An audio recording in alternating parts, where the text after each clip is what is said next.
Okay, good. Okay. And so, yeah, and so I I wanted to come across, I wanted to be authentic. I wanted to be have integrity with the things I said, because I'm a very good starter. I love to start lots of projects and I get really great ideas all the time. However, I'm a really terrible, I have been in the past, finisher. And so I would say, I'm going to do this, I'm going to do that, I'm going to do this and that, and I wouldn't do it. And that's not really living a very empowered life for me. It wasn't. And so I have realized in this whole process of wanting to be authentic, wanting to be coming across, have integrity and do the things that I said I'm going to do, is that I've realized there's always both sides. Authenticity is not kind of something that we become and then we're that, and that's it. It's a daily process, as is integrity.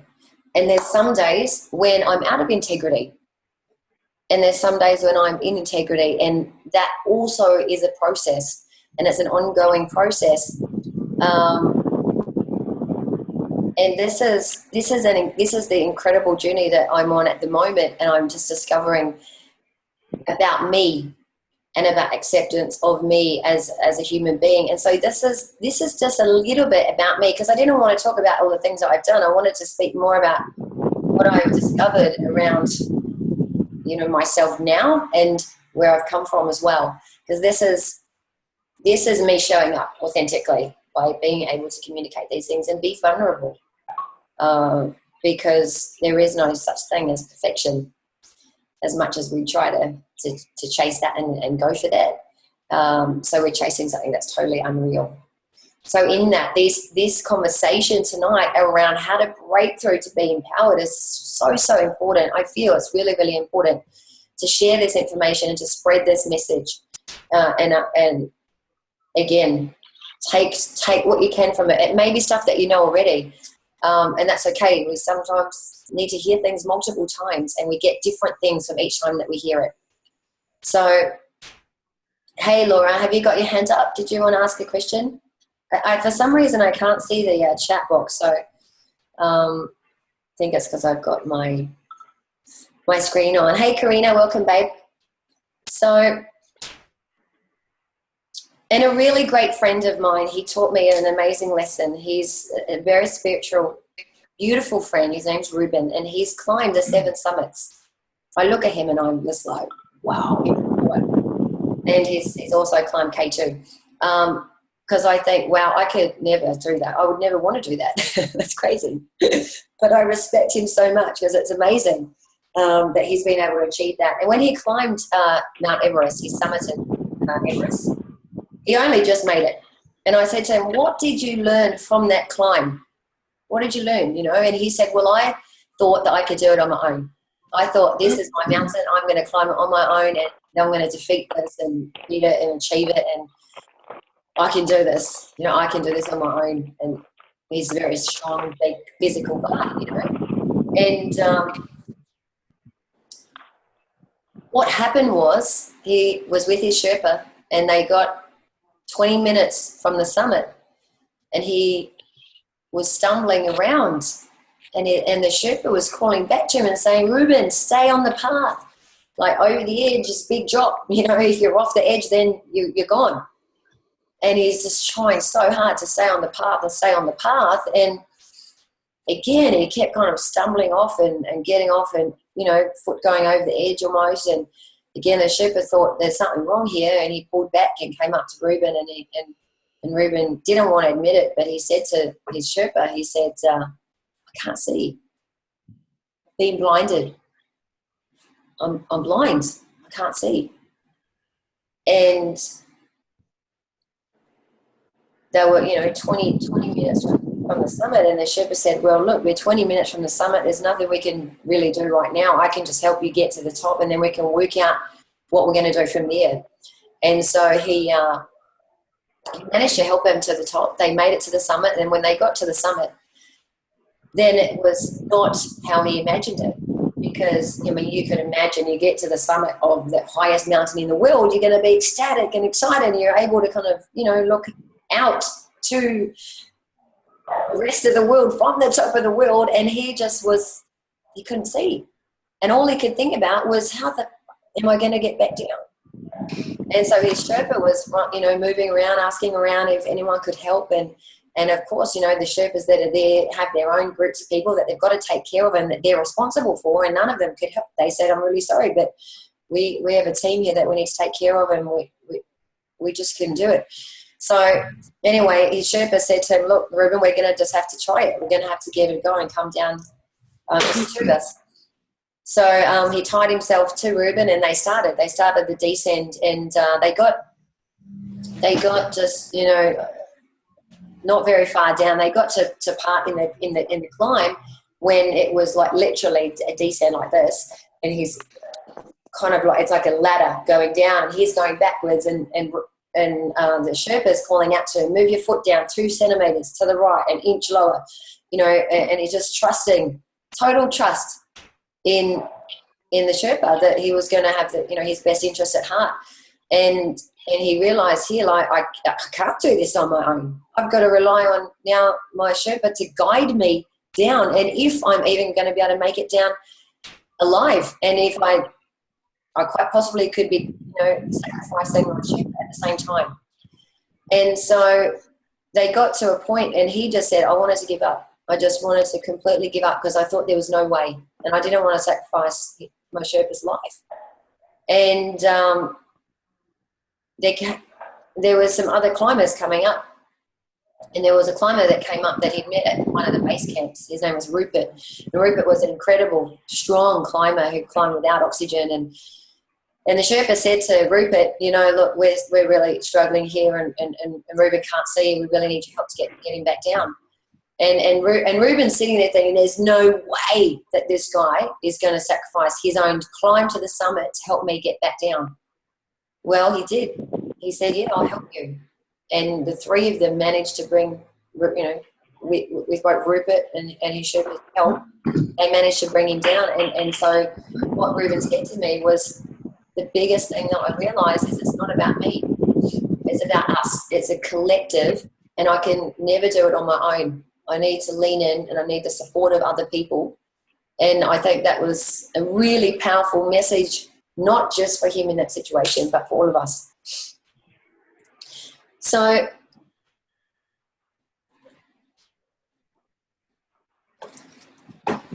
let's talk about how to live an empowered life. So my intention really is to give you the confidence that you need to really live an empowered life and achieve everything that you want, whatever it is that you want, right? Not about what I want, but what you want. And I see that too many of us give away our power, and I've done this too. I've done this plenty of times. And we give away our power, and what it's doing is it's robbing us of our freedom. It's robbing us of our joy and our happiness and our peace within. And in the process of letting other people choose and make decisions for us, we lose our personal choice. We're giving away that freedom. We're giving away our self-motivation, our determination. And as convenient as comfortable as that can feel sometimes, to just go, you know, let other people decide for us. I don't care where we go. You know, you can decide. You know, just little things. It's comfortable. It's easy to not rock the boat in any situation, and it's easy to just go along and go with the flow to make other people happy. And we do that a lot. And so what happens when we do that is we become totally dependent on other people. And those other people do not necessarily have our best interest at heart. And so they're not there to empower us. Think about companies, organizations. Those people are not there to empower us. And when we can be empowered, live an empowered life, we're actually claiming this. We're taking back our power, taking back our choice and our right to decide. And so I really believe that we're all here for a purpose. I believe that we're all here to really become the best versions of ourselves. And this is the journey that I'm on constantly, to become the best version of myself. Whether I'll get there, I don't know, but each day is unique, each day is different, and each day throws new challenges. And that's the crazy thing. But I also am crazy about what each of us can achieve. I'm crazy about what you all can achieve in your own lives. And another part of my intention tonight is also to just shake up your view of the world just a little bit, if that's okay. I don't want to totally shake it up. I don't want to turn it upside down. But I just want to shake it up a little bit, just so you can start to think a little bit differently, begin to think a little bit differently from the way that you've been thinking up until now, because the way that we've been thinking till now is not necessarily getting us the results that we want. So look around, think about the people in your life. It could even be yourself, right? Think about the people that you know. Are you 100% happy and fulfilled? Are you 100% healthy? Are the people around you 100% healthy and happy? And are they fulfilled in their career? Are they 100% prosperous? Are they, as much money and resources as they want? Are people following their dreams? If they want to open their own business, are they going for it, or are they being held back? Do they have what they want? Are they doing what they want? Or do most people do it this way? They do it like this. Oh, I'll do it like this until this happens. Have you heard that? My ex-husband used to say that to me all the time. Wait until, I always wanted to have children. He didn't. Well, he did for me, but he didn't.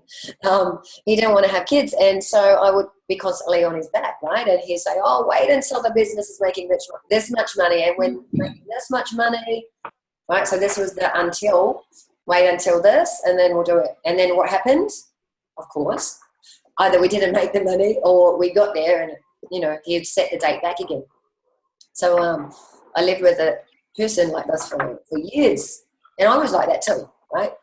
And so it's that. So we'll do it wait until when this happens, and so on. And we just keep setting it back. We keep making excuses of just not taking action. And now here's the thing. It's too late when you're 85. When you're on your deathbed, I'm sorry to talk about this, but we're all going to die sooner or later. When you're at that point of your life where, you've come to the end and you look back on your life, what are the things that you're going to regret? The things that you're going to regret are the things that you're too scared to do. The things that you wish that you'd done that you didn't do. The conversations that you wish you had. The exercise that you wish you'd done to take care of your body better. The food that all these things, you wish that you would have done it way, way earlier. And by then it's too late. So it's too late then to be healthy. It's too late then to have the career you want. It's too late then to have the relationships you want and to just go after and have the life that you want. So the time's now. The time is now to create the life that you want. It's not tomorrow. It's not next week. It happens now. Now, it might not happen next week and it might not happen tomorrow, but the time is now to start taking the action towards what it is that you want. And I commend you for taking this time tonight to invest in yourself, investing time and energy to actually be here, to expand your current way of thinking and to take on something new. I really commend you, because most people will be sitting at home.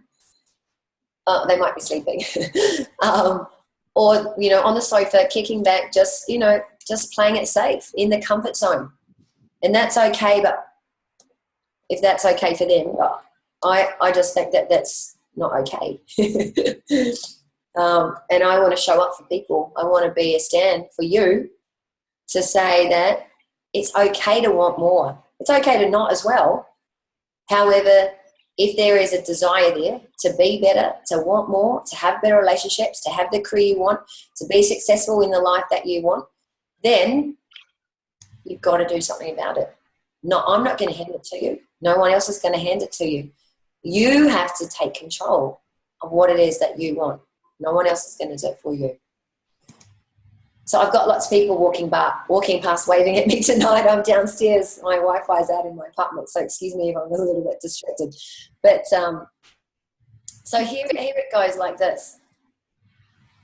My PowerPoint wants to flick over. Here we go. All right, so here it is. You're on the beach. This is your comfort zone. In your little box, in your bubble, I like to call it. Our little bubble, our little comfort zone. And it feels really good. It feels really warm. It feels toasty. It feels, right? You know that comfort zone? You know it really well. Yeah? And you say, okay, this is me. This is my life. This is where I am in my life. And this is all the things that are happening around me. And I know my life. I know how my life is. I know the good things. And I know the not so good things. And my life's different from yours and yours and yours and yours. I've got a totally unique life, which is true, right? Some of these things are true. And I know, as I said, I know the good parts, I know the bad parts, and I know the things that are working well, the things perhaps that I need to do better, and the things that I need to, work on and whatever. And so, but things are going along, right? And they're not really good, but they're not really bad. And what we say in Aussie, we might say it in the UK, I'm not sure if we say it everywhere in the world, but is things are not bad. Do you know this saying? Have you heard people say, oh, things are not bad? Now, if they say things are not bad, then what does that really mean? Does it mean that that's bad? Or does it mean that's really good? Because how we describe our world is actually how it is.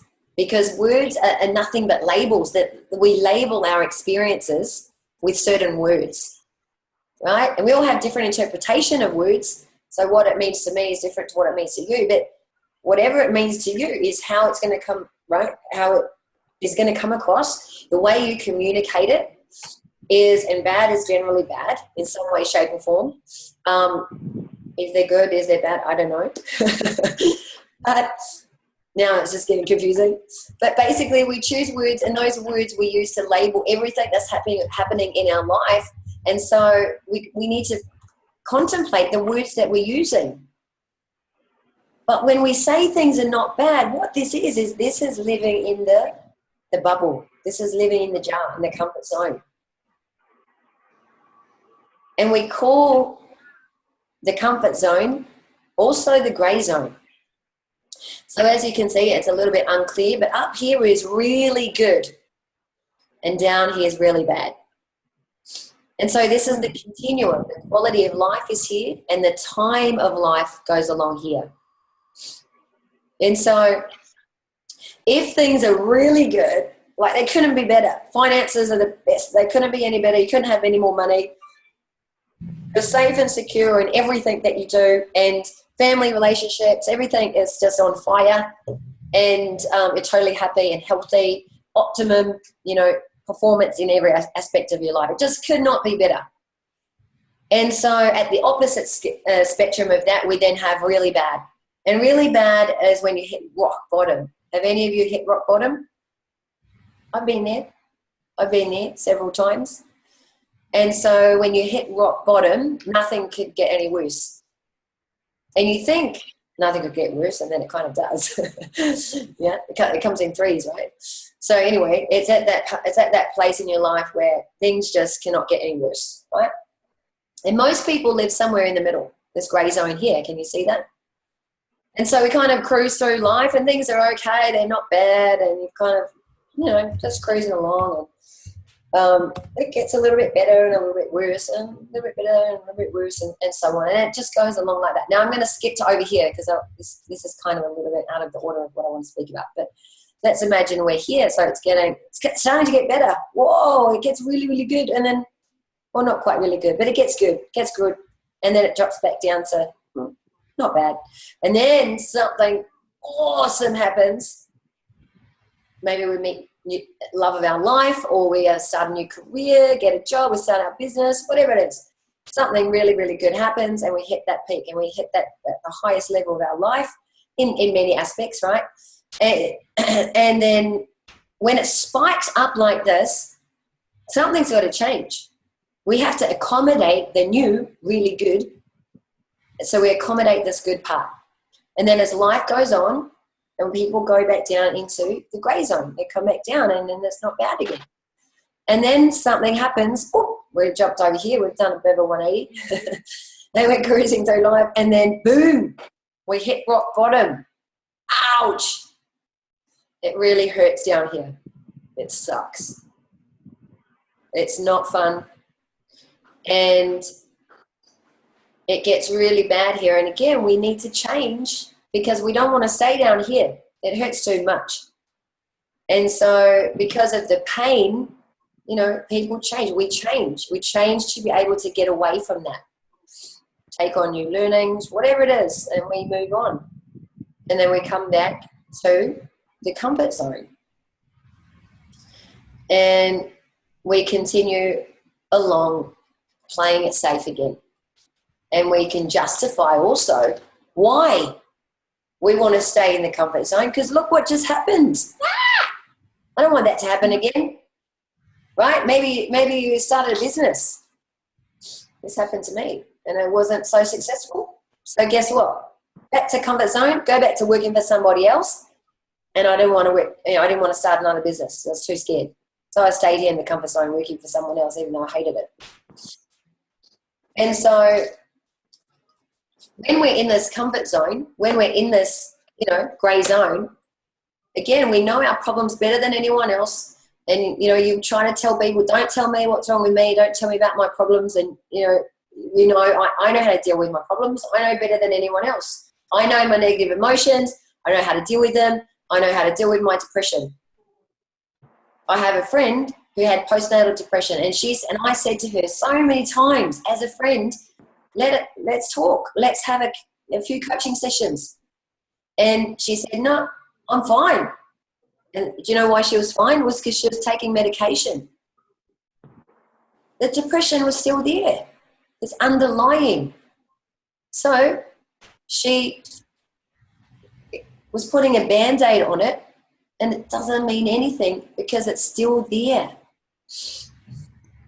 So here we are in our comfort zone. And we look across, here we are here. But we look across to other people. We look across to somewhere else that we might get a little idea. Oh, I'd like to do that. Yeah, that's a good idea. Yeah. Oh. But you go, uh-oh. I've never been there before. So you think across to, doing something new, getting outside of what you already know. But to step outside of the comfort zone is so scary. Right? Because we've never been there before. It's the unknown. And we may have tried it before and we weren't successful. So we're scared to fail again. And you kind of go, no. And my clients tell me this all the time. They say, hey, look, I tell them in order to change, they need to do this and this and this. And they say, I can't do that. That's not me. And I say to them, well, guess what? If it was you, you wouldn't be here. That's right, it's not you. In order to create something new, you've got to become something different. And that different doesn't necessarily mean it's bad. And if you were able to do this and be this, then you wouldn't have the problem. So in order for the problem to disappear, then people need to step outside of the comfort zone, just for a moment. Just for a moment. And of course it's really scary.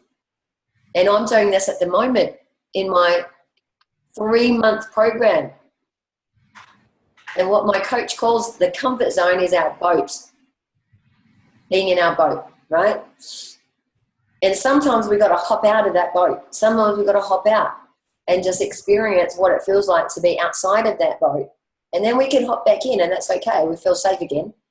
But in order to have the success, in order to create the business that I want, in order to have the relationships I want, I need to step outside of it, and so do you. But how do we do it when we're scared? When we look across there and we go, I wish for it, I pray for it, I just hope that it can happen. And you've never been there. because you've only ever been here in the comfort zone where it feels really cozy and really warm inside the bubble, where you just know what it is, right? Well, I mean, I'm thankful that I've had the opportunity to learn NLP, be coached by coaches, and that I get to do this with obviously my clients as well. But we have an incredible process in NLP which allows us to make changes instantly. And it allows my clients to be able to step outside of the comfort zone without fear, not without totally, but feel it there and be able to take action, not blocked by the action. Yeah.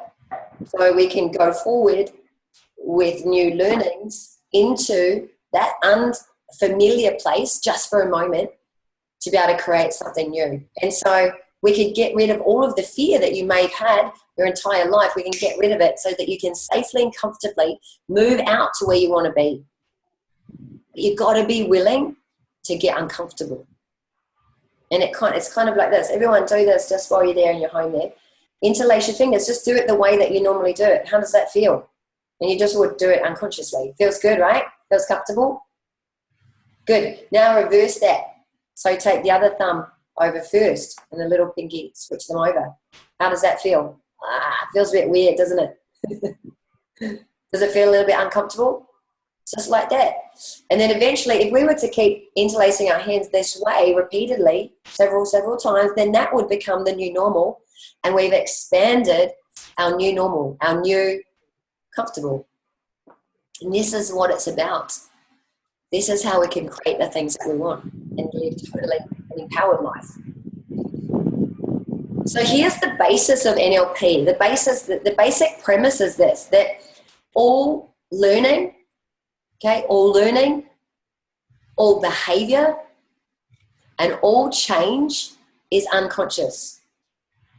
Now, it's not to say that it's not conscious first, because it is. Everything happens consciously first. Everything that we do, all change happens consciously first. However, it's not all change, but a lot of things happen consciously and unconsciously. We can tie them in together. So think about, okay, let's do an easy one. Think about your cell phone number. Just say your cell phone number in your head, 0922210700. Okay, cool, awesome. And where was that number before I asked you? Where was that number stored? Does anyone know? Anyone not got a mic on that wants to give it a go? Hey, Fernando. Nice. It was stored in the unconscious mind, wasn't it? Because they're not running over our cell phone number in our mind while we sit here and you're listening to this. That's the last thing that you're thinking about. So it was stored in the unconscious mind. And so every bit of information that you've ever learned, while you've learned it consciously first, has then been relegated, stored at the unconscious level.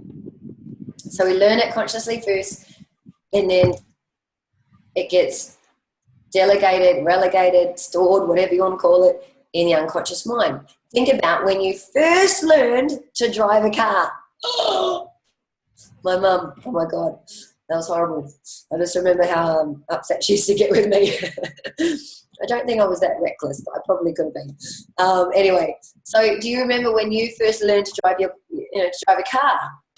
What was going on when you were first learning? Loads of stuff, right? You're thinking 10 and 2, where do I hold my hands? If you're learning a manual or a clutch, I think you call it in the US. If you're learning one of those, geez, you've got to think about put my foot on the clutch, move the gears, shift that into whatever gear it needs to go in at the same time, simultaneously, take the foot off the clutch, accelerate on the accelerator, all those things. Which sides, I'm sure how many times I put the wipers on when I should have been turning the blinker on. All those things we're thinking about consciously because we haven't developed the skill of learning how to drive a car. Now what happens when you drive a car? Do you have to think about it? No. No, you just jump in, turn the car on, boom, away you go. And so it's been stored After you learned it consciously, it's then been stored in the unconscious mind. In the same way we learned how to walk and do all the things that we do. And now it's just automatic behavior. How about, I remember I used to drive when I lived in Sydney. I used to drive from where I lived in Edgecliff to Chatswood.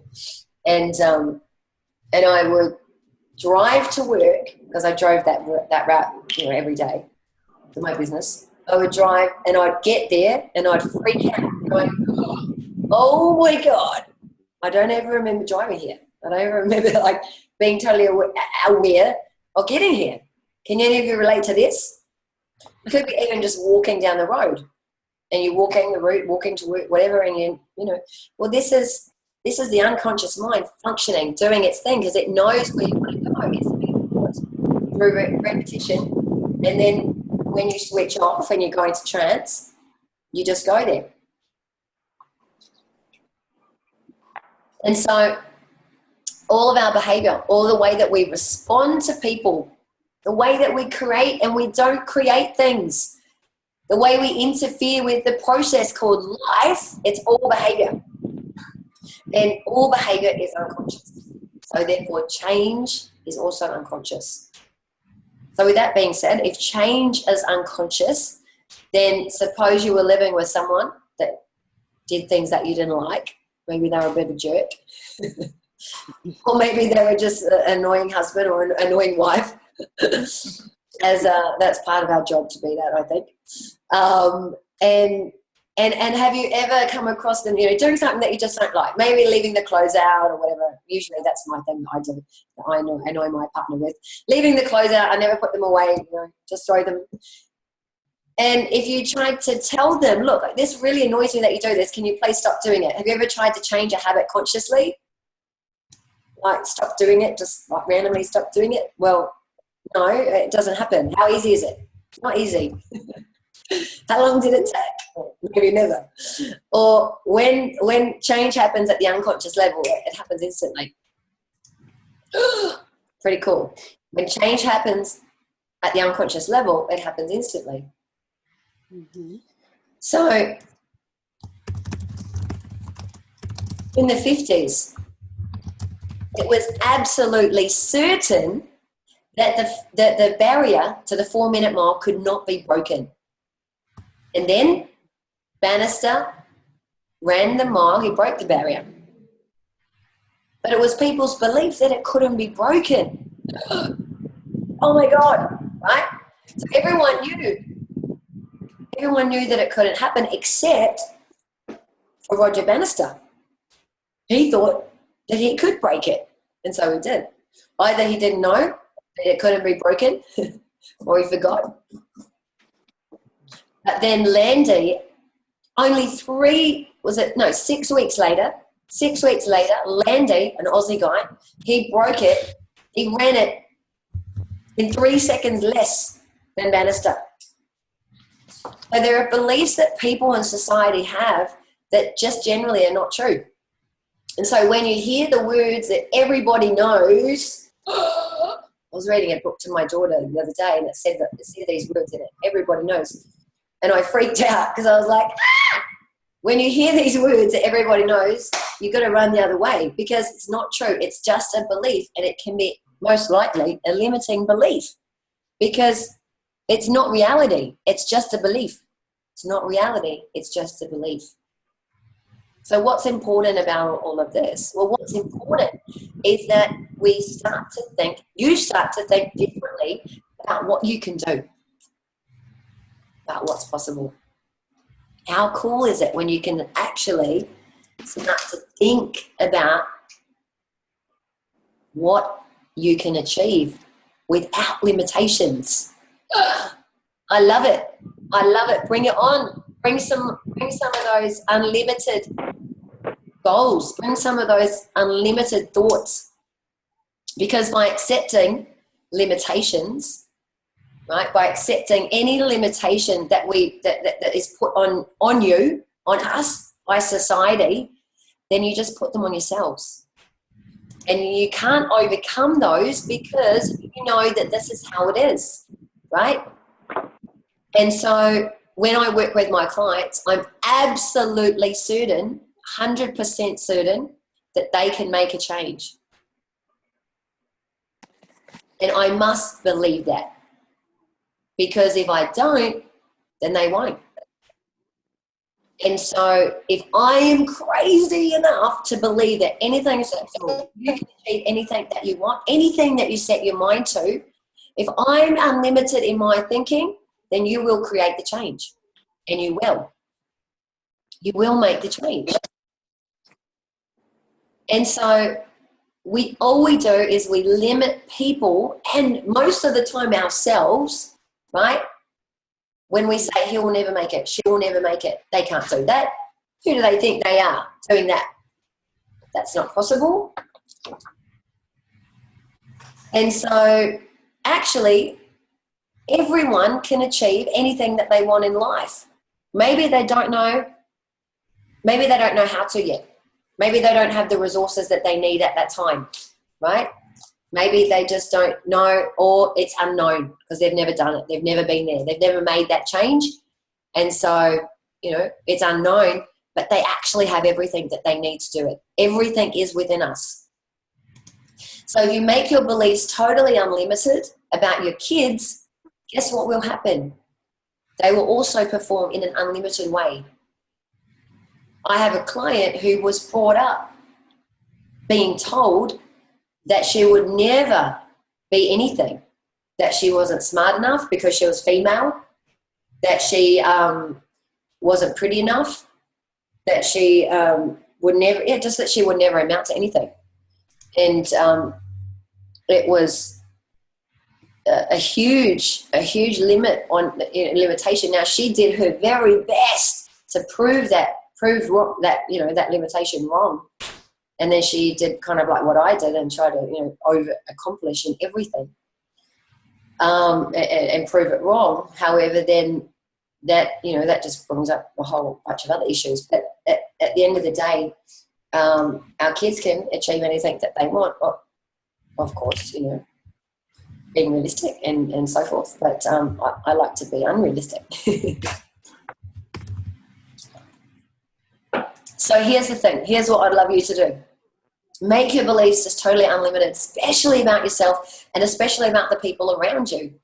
And it really starts with you. It starts with us. And so trust your unconscious mind. Trust in the fact that you can control the thoughts that are going on inside of your mind. The thoughts are very, very powerful. The things that we tell ourselves. I'm so aware of the things at the moment because the process that I'm going through with my own coaching is just really noticing all of the things that I'm saying to myself that I normally just push away. I'm now paying attention to every single thought so that I can reprogram, I guess, the way that I'm thinking, because the thoughts that I have, when I tell myself that I'm not good enough, I make everyone else not good enough. When I set the expectations for myself way too high, unrealistic, then I do that to other people and then I limit them because I think that they're never going to be able to achieve it. It's crazy. It's crazy. So it really starts with me. It starts with you. And so, and also our thoughts have an incredible power over our body. They can create illness, disease. Our body responds where we holding on to water and body fat and all these things just through the things that we tell them. And this is the mind-body connection. I'm going to speak about this, in a couple of months. I'm going to be doing some presentations around the mind-body connection. But if you want to be successful, if you want to have success in your life, it comes down to the things that you tell yourself. It comes down to the thoughts that you have. And naturally, our natural way of being is from a negative stance. However, we can come back with a lot of powerful and positive input. And let's explore a little bit more now around the conscious and the unconscious mind. And this is the NLP model of communication. So first we need to understand how the conscious and the unconscious mind works together. So we take an outside event that happens from the outside world. Think of something like you've seen your first love, or a huge event like a 9/11, something really big. It could be something small, but whatever. Anything that happens from the outside world, our experience, we take it into our mind. And how do we take it into our mind? We take it in through our 5 senses. So our sight, so visual, auditory, kinesthetic, gustatory and olfactory, so our taste and our smell. And then we have our self-talk. So we have 6 ways of taking in that information. Now here's the thing. There's 11 million, I've got mozzies. There's 11 million bits of information coming at us every single second through those senses, through our 5 senses and our self-talk. And so what we need to do is we need to filter that information. And you see here, we delete, distort, or we generalize the information. This is getting a little bit more technical. Yeah, we're going to start to get a bit technical here. Now, if we're taking in 11 million bits of information, I have trouble taking in 2 bits of information, to be quite honest. But basically, we can't take in that much. So we must filter, and then we can actually only process 126 bits of information per second. So, you know those toothpicks, they come in little packets. If I was handing you 1 packet of toothpicks every second, you'd be able to take the toothpicks and grab it and move it off to the side and grab it. You'd be able to take it on. But if I was handing you 11 million bits of information, there'd be lots of overflow, wouldn't there? All this, you know, they'd be piled up over the top of you for too long. And so all of this extra information we need to filter out, even by listening to my voice. Right? This is, I think it's around 70 or 80 bits per second just listening to my voice. That's why we find it quite challenging to listen to 2 people talking at the same time, because it's too much information. We can't do it.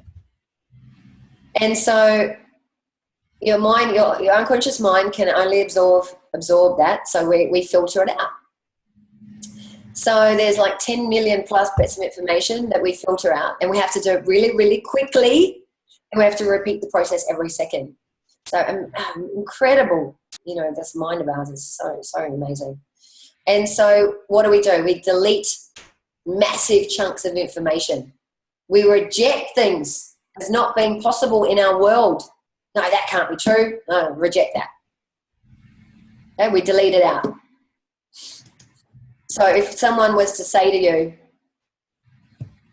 you are experienced and you know what to do, you reject that.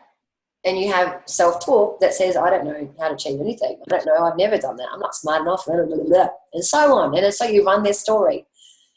And so whatever we think is not true, based on all of the things that are underlying: time, space, matter, energy, language, memories, decisions, meta programs, which is like our personality, values, beliefs, and our attitudes. So this is how we determine what we delete, what we distort, and or what we generalize. And so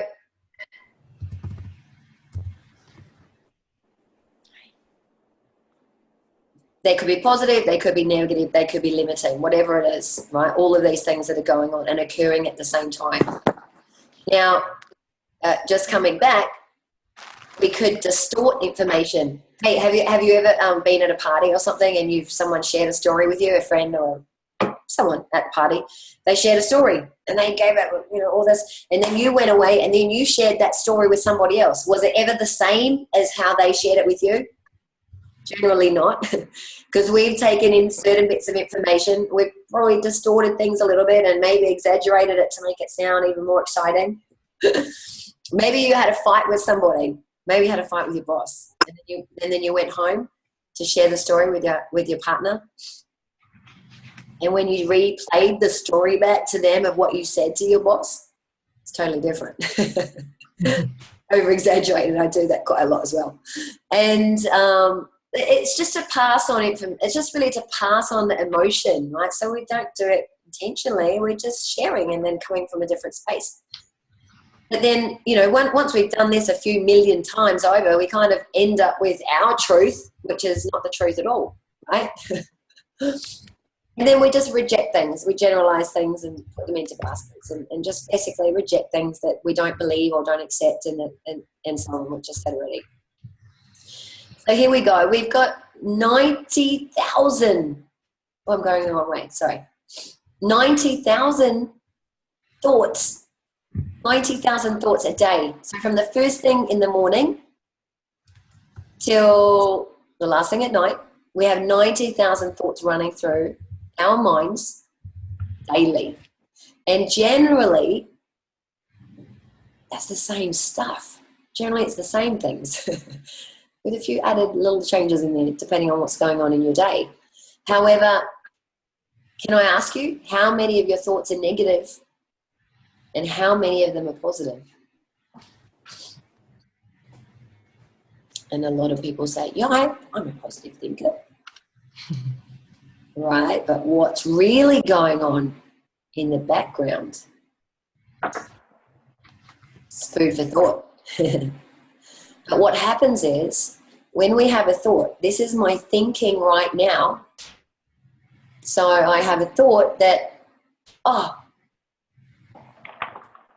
I want to try something new. I need to call and invite somebody into my webinar. I need to call them up. I have a thought. Oh, that can then determine my state of mind. The state of mind might be fear of, will they want to come and join it? They say no, what will they think of me? Right? Will I say it the right way? Blah, blah, blah, blah. And then that leads to our physiology, our mood and our emotions, right? So fear, then, you know, I could get pumping heart rate, I could shake, I could stop, you know, not make the call because I'm like so scared, which is then the next part, which is the behavior. And so the physiology of fear, that reaction to the thought into the state, into the physiology, then leads to the behavior. So it could be taking action, it could be not taking action. And so this is what's happening every single second without us even having to think about it. Powerful, isn't it? Wow, it's mind-blowing. Blows me away every time. And so let's kind of rewind. Let's look at that same diagram with a little bit more color. So remember the filters? These are the filters here that we saw. Time, space, matter, energy, language, traits, which is our meta programs, past experiences, attitudes, values, beliefs, our decisions, all of this. These are the filters. And guess what? We can actually change them simply by what? By one thing, what we focus on. So when we focus on something different, we can remove all of the negativity. And for an example, if I was to focus on the opportunity to share information and to give value, then it comes from a place of now optimism and positivity and belief in myself of what I'm here for and what I'm doing. So I swap I can't with I can, simply by my thoughts and what I'm focusing on. Really awesome. See, this is what it means. Like, I want you to think about this. This happened to me last week. Have you ever been in a really bad mood, like totally bad mood, and you just think, oh, I just wish I could get out of this state because it's like driving me mad. And you're stewing about something or you're worrying about something. I was really pissed off about something at the time, and it was just like no matter how hard I tried, I just couldn't shake it. And then all of a sudden, boom, something happened and it changed. I changed my state. My daughter came in, jumped on me, I picked her up, I started with her, and it was like I totally changed from being angry and annoyed and in a pissed off state to just being like joyful and happy and excited. And all it was simply just something changed to change my mood, and I suddenly felt amazing. Well, you do that. I'm sure you can relate to this. I'm sure this has happened to you. And here's the key. If that's possible, just by simply what we focus on, to change the state, to change physiology and our behavior, actually we can do it in a second anytime we want. So would this be useful for you in your business? Yes, definitely. I also have a business in multi-level marketing, and gosh, that's like one of the most challenging businesses because people have got such a misconception around the business. So if I go in there thinking about the way that they're going to think about it, that's not going to be a powerful conversation. But I go in there with a whole new perception, a whole new idea around it, and that's making a difference. So this is really useful in business if you're in multi-level marketing yourself. In your career, if you're working with people, different people, if you're working with employees or bosses, whatever it is, in your personal life, in relationships, in your health and fitness. Now, if you're able to change your state in a second, so when you have fear or when you have doubt that crept in, that you're able to replace that with a feeling of confidence. Yes, I can do it. With a feeling of fearlessness, yeah? With a feeling of courage, passion, self-belief. Would that be useful for you? Yes, enough if it would be.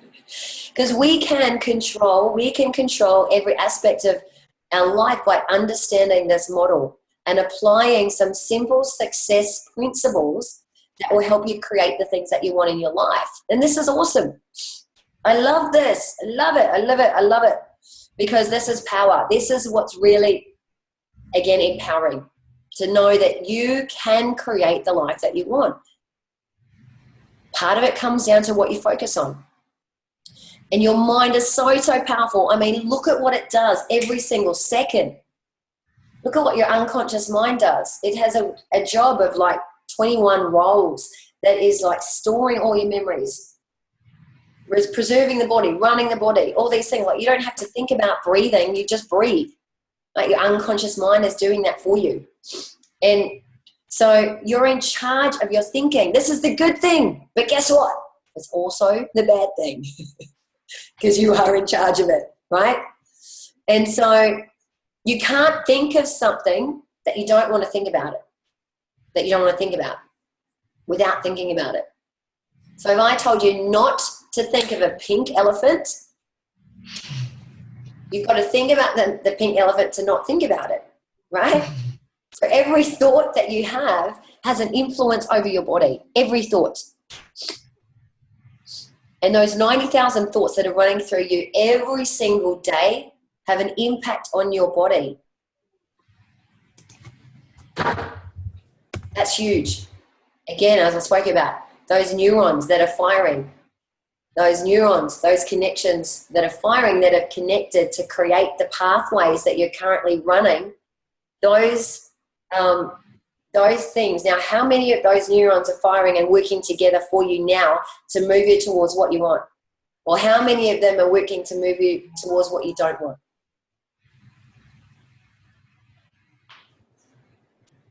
Because when we transmit all of this information through our mind and through our body, when we believe we can do something, we can actually do it. When we believe we can do something, we're actually more empowered to do it. So one of the beliefs that I took on board from my teacher, my trainer in NLP, is that I can do anything that I set my mind to. Anything I set my mind to, I can do. Right? Of course, I need to set my mind, I need to take action, I need to do the things that I need to do to be able to do it. And you can too. Anything that you want, you can do it. Of course, you've got to take action. Of course, you've got to overcome your limitations and your fears and all of that stuff that's blocking you right now. But you have the power to do it. And the only thing that's stopping you is you. It's the only thing that's stopping you is the things that are going on inside your thoughts. So pay attention to them. Be aware of them, because the awareness is the beginning. The awareness is the acknowledgement that they're there, and then being able to replace those with the things that you want. Just like breaking the 4-minute mile. It couldn't be done, and then it was broken. And guess what? Now, like, high school students break the 4-minute mile every day and probably in practice, right? So, and this is really the difference. This is the difference between people who heal cancer, people who heal their disease, and people that don't. This is the difference between people who make it financially, regardless of their age, their education, their sex, their color of their skin, regardless of any of that. These people make it happen, regardless of any of those things. And this is also the difference between people that have great relationships and people that don't, and people that just create the things that they want in their life versus people that don't. So it all starts with where your focus is, right? Where is your focus? That's the question for you today. If you want to write down that question, please write it down. Where is your focus? And because this is where it all starts. And it starts then from the deep unconscious, because the thoughts that we have, they come from somewhere, don't they? Like the phone number came from somewhere.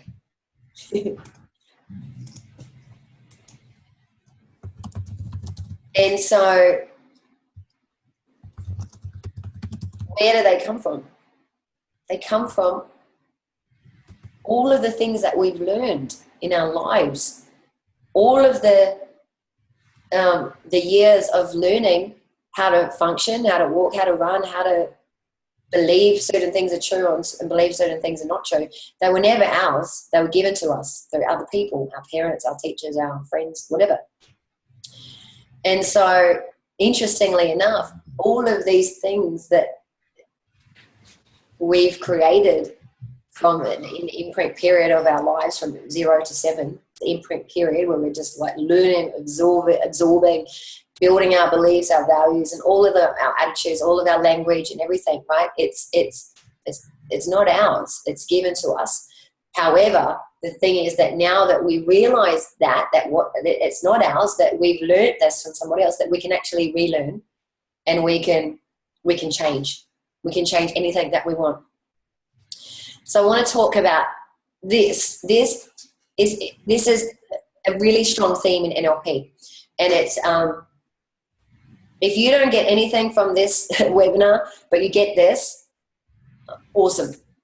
I really hope that you get this, because this is where the power is in being able to change the way you think. So if you think of this as kind of like an equation, cause and effect, C over angle, I don't know, whatever it's called. Anyway, cause and effect. So there's two sides of the equation, two sides of the scenario. And first, let's look at it this way. So it goes like this. Every event, good or bad, right? What makes it good, what makes it bad, it doesn't matter. Actually, whatever it is, you have a choice.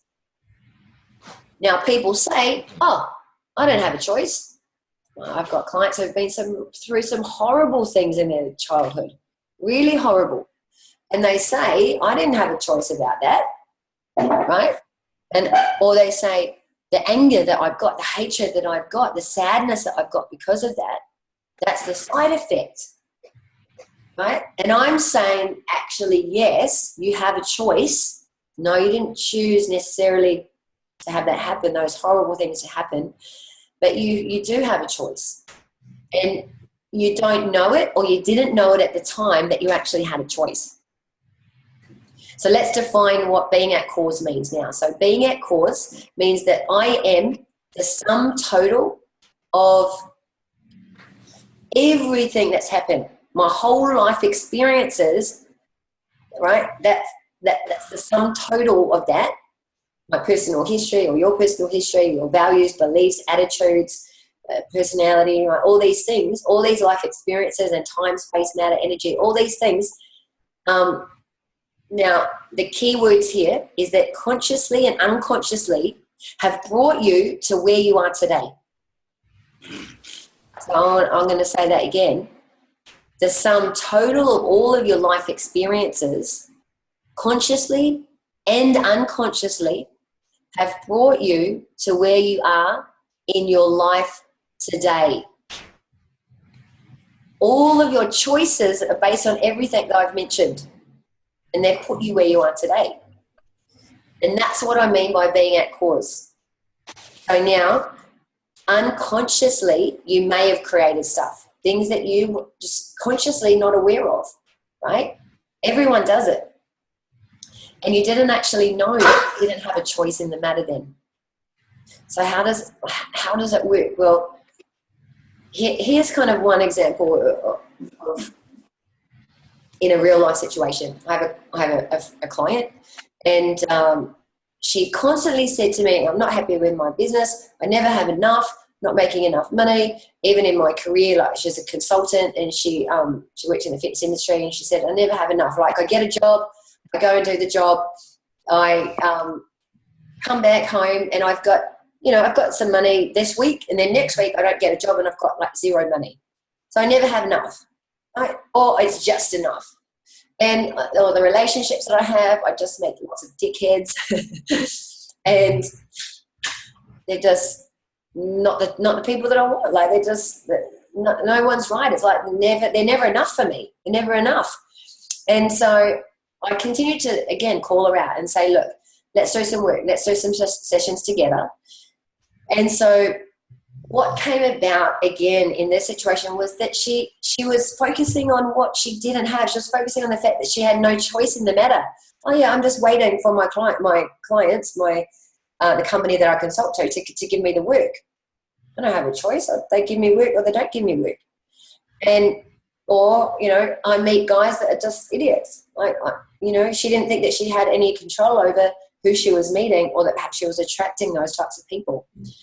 And so when I was able to get her to think differently now around, actually, you have a choice. You have a choice in everything. The types of people that you talk to, the types of people that you want to attract, the work that you have, the work that you do, the work opportunities that you want to create.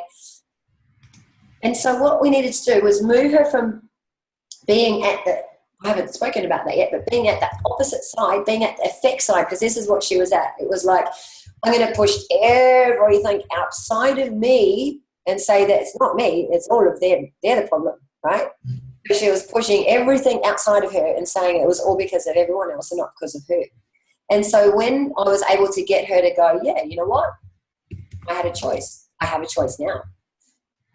And what we did was we turned her life around. And that's total empowerment. When people ask what's empowerment, well, what does it mean? Well, it means literally taking control of your life. So she was then able to create a fantastic opportunity. She's always wanted to move internationally, work for a company where she felt valued, was getting paid great money. She now lives in the Middle East, loves her job, loves her life. She's met a guy. Everything's just come together. It's beautiful. And all it took was shifting her from being at the effect to now being at cause.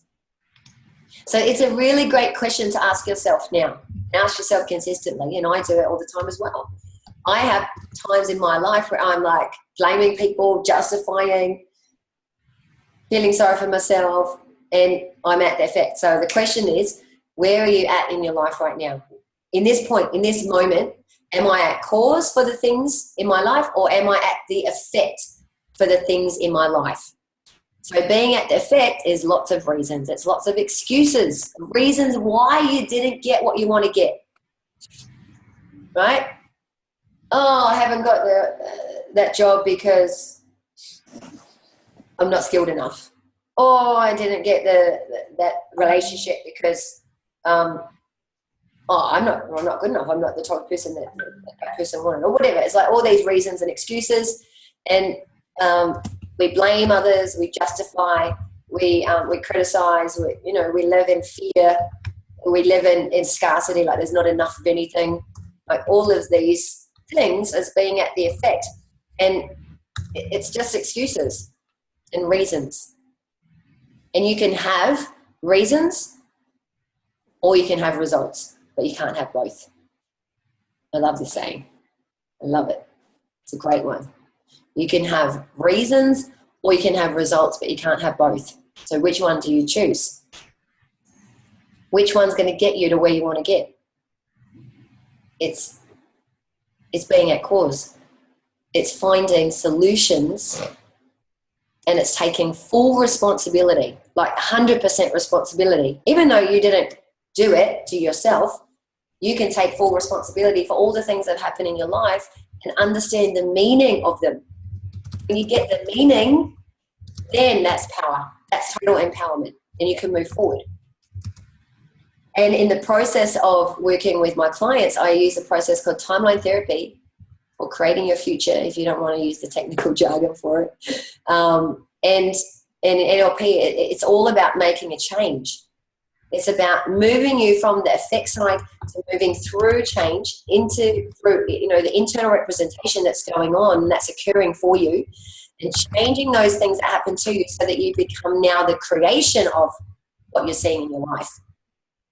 So now, again, I'm not going to say that you created all of the horrible things that happened to you. I'm not saying that at all.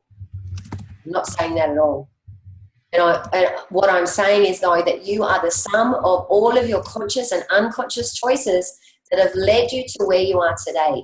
And the minute that you can accept this and move to the cause side, when you say, okay, I chose this, I created this, I am the creator, I am at cause for my life, even if something's unconscious. And you say, I'm done with that now. Okay, I've had enough of that. I want to move on. That's the point. That's the point of choice when you can really transform your life. Truly. And it's just a mindset. It's a mind game. All of this is just a mind game. And you can say it's real or it's not real, or it's true or it's not true. And that doesn't matter, because it's not about that either. Doesn't matter if it's real or not real, or true or not true. That's not what I'm here to argue. But whatever it is, again, just forget that. Just remember that it's a mind game. And you can play the game. Just play it like a game. And the game is, you can play it at being at effect and say, why me? Why is this happening to me? Why does this keep happening? It's happened 3 times already. Why is it happening again? I've been there. I've done that. Seriously. I felt sorry for myself. And you know what? That doesn't get the results. So you can either choose that, or you can choose to play the game and be at cause. Be at cause for your life, because it is your life. It's no one else's. So what I'm asking you here is to really embrace this. Embrace this. Be really open to taking this on board. And if you get this, if you can apply this, and this is constant, like seriously, it's not something that you just get and then you procure it calls and then you just get there and you stay there. No, it's a constant work on. And that has been one of the biggest things that I've learned through my journey of personal growth and development over the last, even just short term, the last 6 months or more, that I'm never there. I'm never going to be there, because there is no there. It's just an ongoing journey. Constantly, every day I'm working at being at the cause. I've got great tools now. I've got awesome tools to help me to be at cause, which make it a lot easier, which is really awesome. And I love that.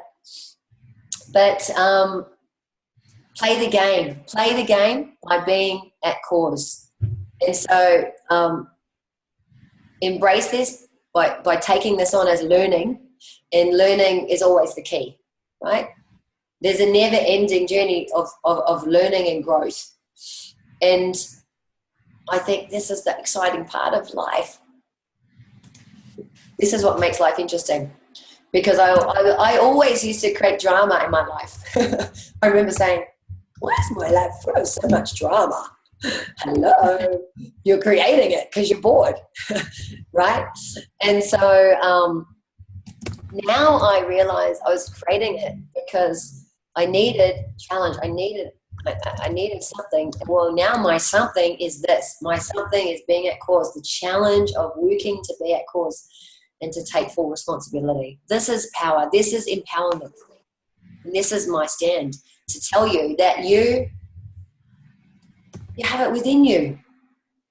and that it's not okay just to settle. It's not okay just to live at the effect, live in the comfort zone. I'm not okay with that for you. And I'm the power and the strength for you to say that you can do it. That's what I feel that I'm truly here for. Ooh, it's big stuff. Oh, I love it. How are you feeling? You're good? You're with me? This is powerful stuff for you, Aline. Powerful stuff. And Kristen? All right, good. So let's move on. Let's move on to a couple more concepts. We're almost there. We're almost done. And this is another really powerful concept here. This is perception is projection. And let's talk about this a little bit. As we spoke about the NLP model of communication, and you may have got that and you may not have, but that's okay. You know, I think it took me about 25 times to really get a full grasp of that. But it's, if you think about that, what I spoke about around the NLP model of communication, and we're leaving out lots of information, right? 10 million bits per second plus we're leaving out. And I forgot to mention too that as we're taking in all this 126 bits of information, we chunk it. And then we can take in chunks, and it's like 5 plus or minus 2 chunks of information every second. Whether that means anything to you or not, I don't know. But anyway, I thought I'd throw that in. Anyway, so we're deleting all this information. We're leaving out so much information from what we see, hear, feel, taste, smell, and our self-talk. And that's because we're not fully capable of attending every bit of information that comes to us, right? And so this perception is projection is a fact. This one is a fact. and because it's a fact because of this. It's not possible for you to attend to anything that you're not capable of attending to. So we leave out quite a lot of information, and we can only identify things that we can identify with, which is what I'm saying, attend to information that we can attend to. So the question is, why is your 128 bits of information different from your partner, or different from your kid, or different from your mum or your dad or your brother or your sister or your auntie or your uncle? Why is it different from all the people around you? And of course, there may be some things that are in common, that you may have similarities with those people. And but how do you select yours, right? How do you do it? Well, as I said to you earlier, it's based on your beliefs, your values, your attitudes, your languages, your so forth, all those things. And so those things are the way that we are. Those things are the way that we do life. Those things are the way that we talk to people, have conversations, the way we judge people, the way we don't, the way we, everything that we do is based on ourselves, on us. And so we can only see in others what is within us. We can't see something in somebody that's not us. Like, we can't see something that's not us, because how do we know what it is? Right? And so let's say that the way it is based on your selection, right? Based on you. And so you cannot select anything that is not you. Right? It's so like, how do you wrap your head around this? Try.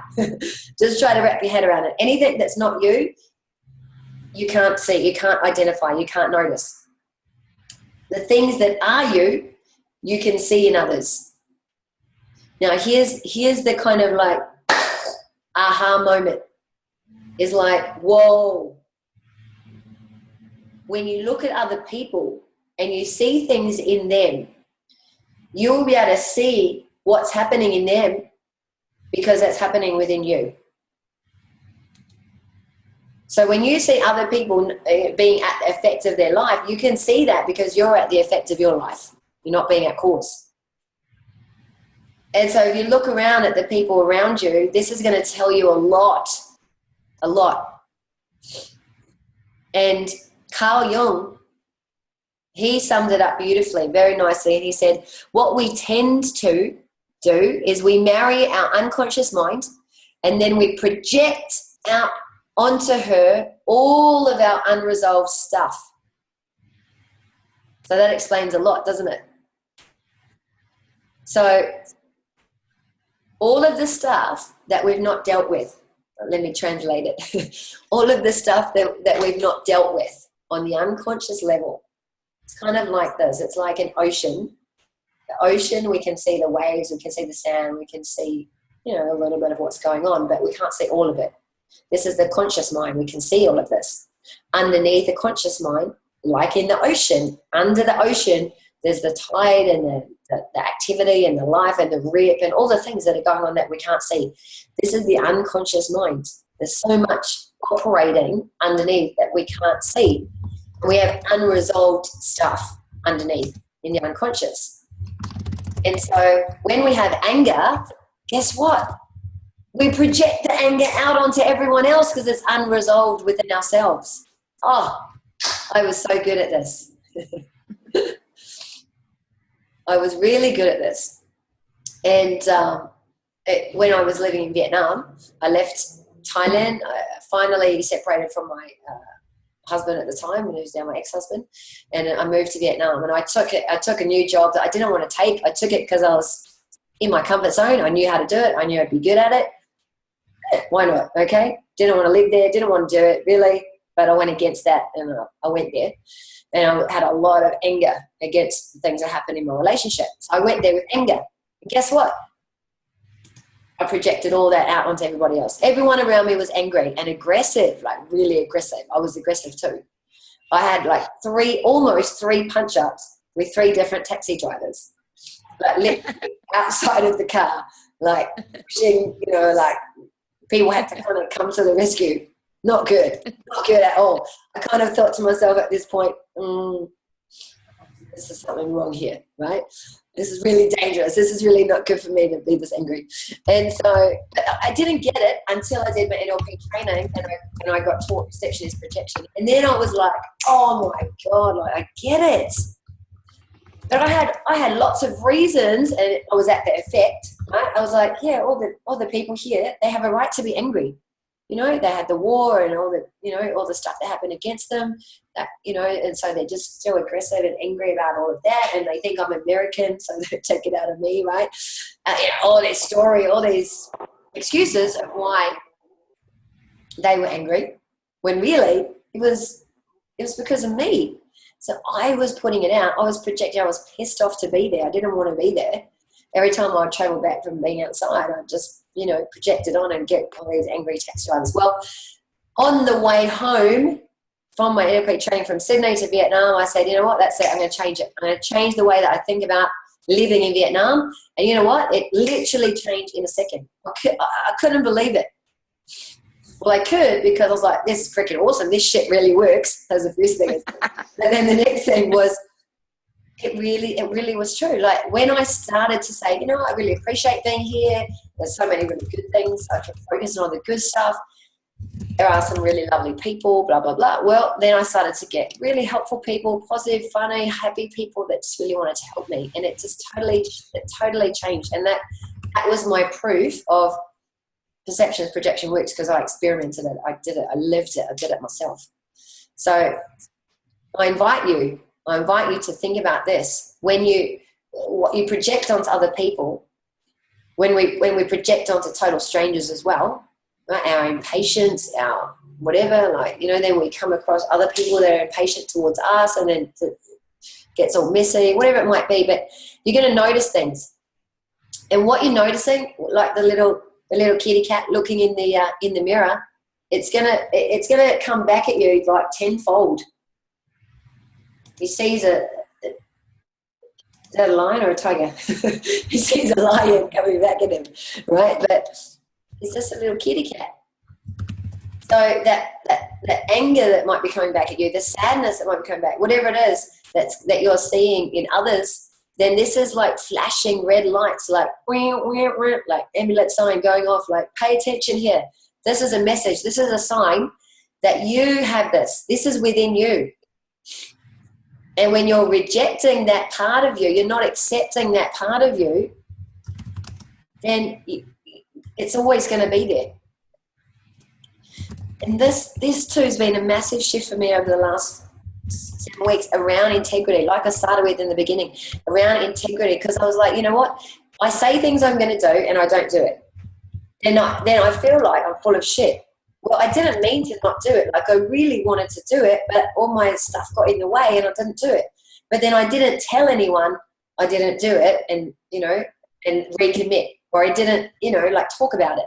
So what I realized was, it's just because I don't do something that I said I'm going to do, it doesn't mean I'm full of shit. It just means I'm freaking human. We all do it. But what I realized was I need to accept that part of me that sometimes I'm going to be out of integrity.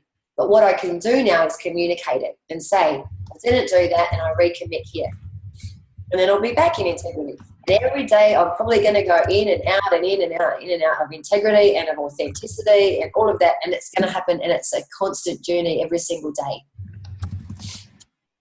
Now, when you think of perception as projection, I got my horns up about this, and I thought, hey, I see that in that person, that's not me. And I rejected it because I didn't want to accept. Like, I look at my mum, certain things I don't like about the way my mum acts, and I'm like, I don't want to be like that. That's not me. And I'm like, yeah, that's you.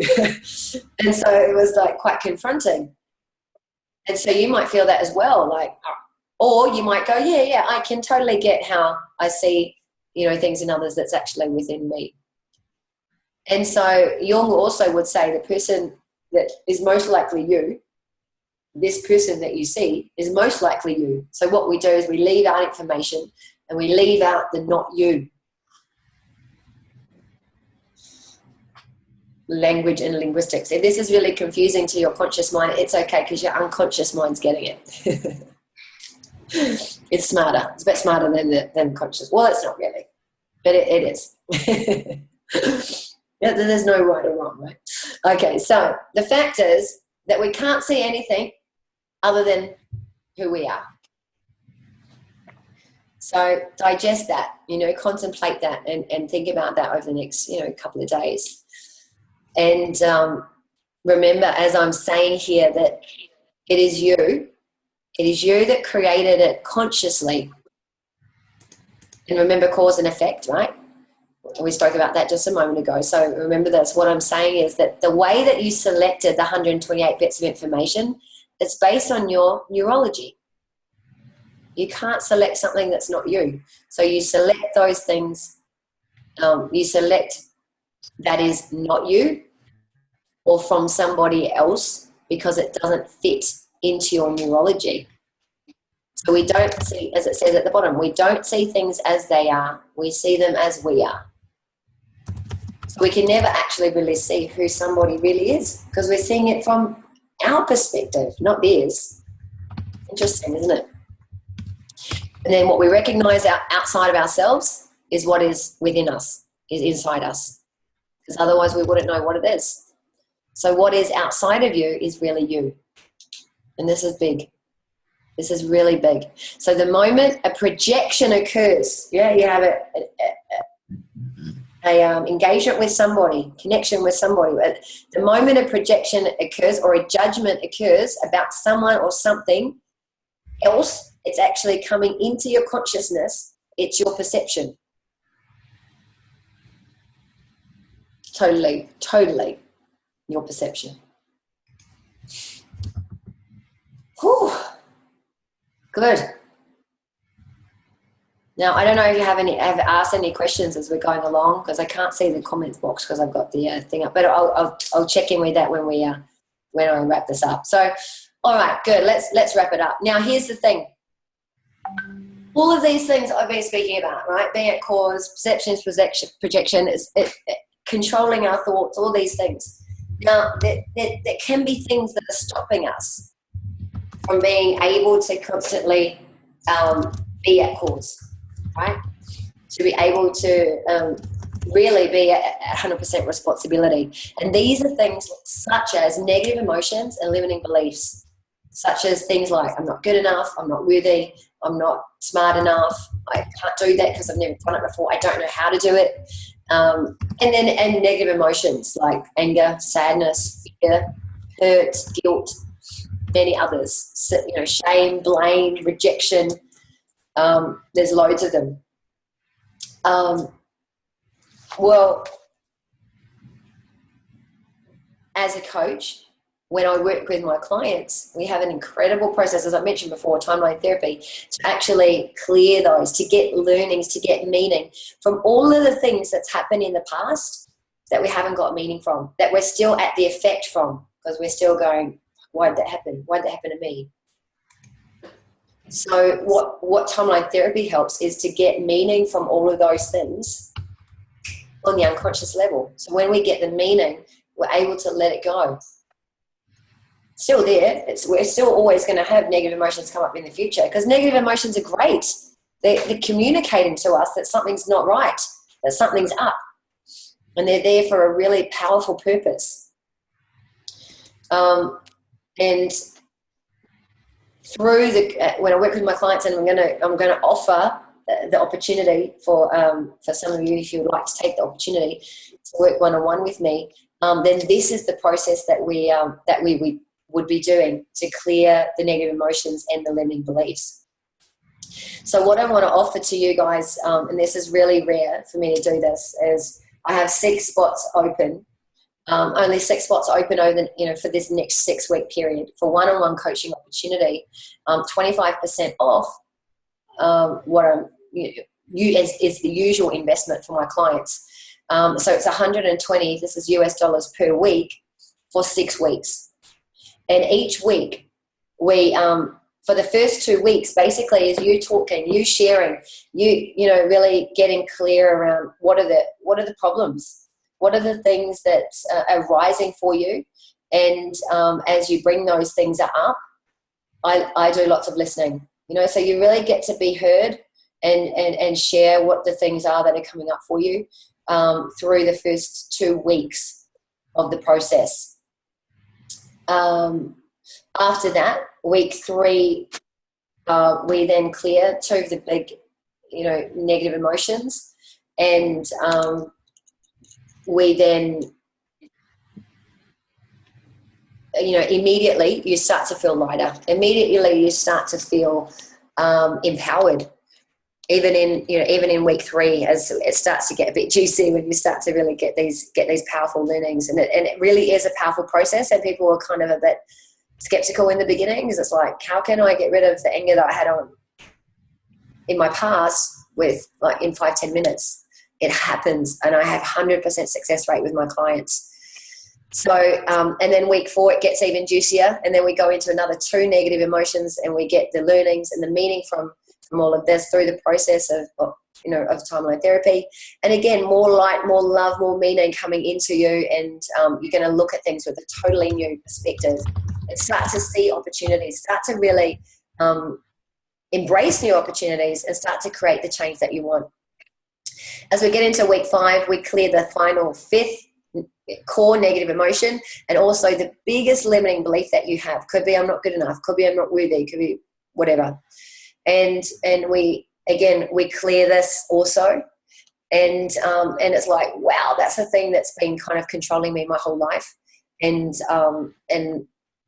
we show care for it, we show love for it, and we acknowledge that it's there, and we just take learnings so that we can take new action in life. And then week 6, we finish strong. Week 6 together, we set 3 goals around the area of life that you want to see massive improvement in and massive change in, and we just create those inspiring goals for you, and steps to get there. We just amplify that. And again, it's really a transformational process, and I'm just so thankful that I get to do this. I get to do this awesome work with people consistently every single day.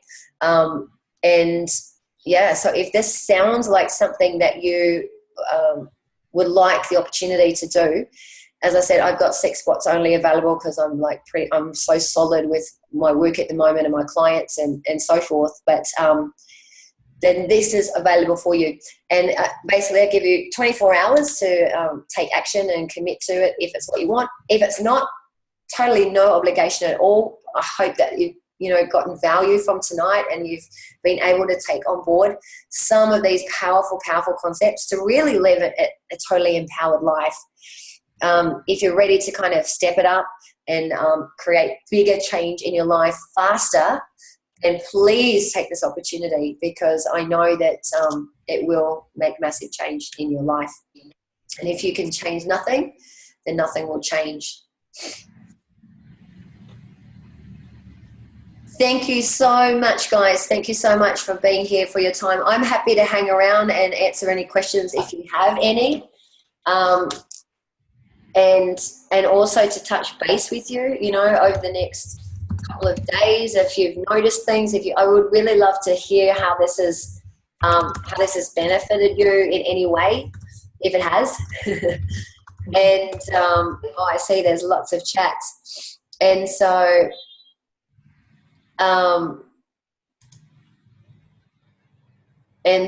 yeah, just please stay connected. You will get an email within the next 24 hours that if you do want to opt in for the coaching, for the 6-week coaching, that you can just opt in for it, and then I'll reach out to you and call you and talk about the next steps.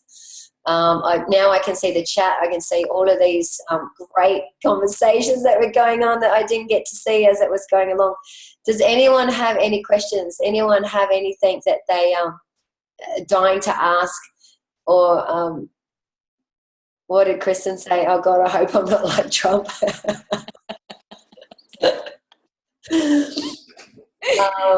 And Laura, yes, I'm glad you moved to Vietnam. That's where I met you. That was where I met Laura. And anything at all? Can I give you another challenge?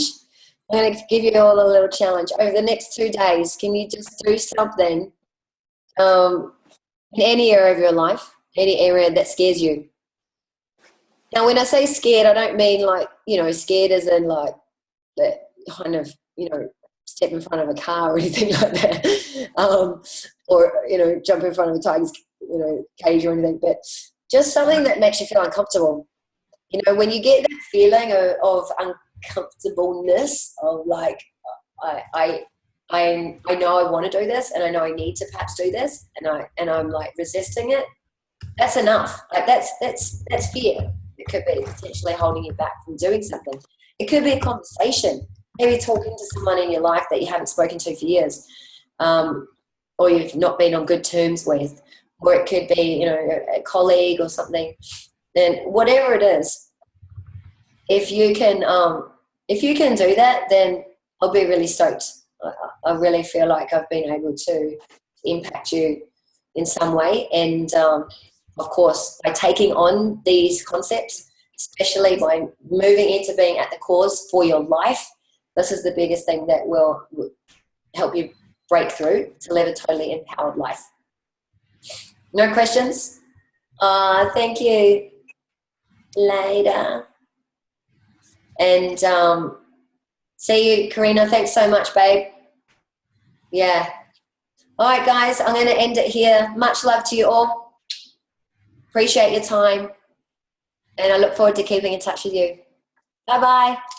Bye, Judy. Thank you. You're welcome.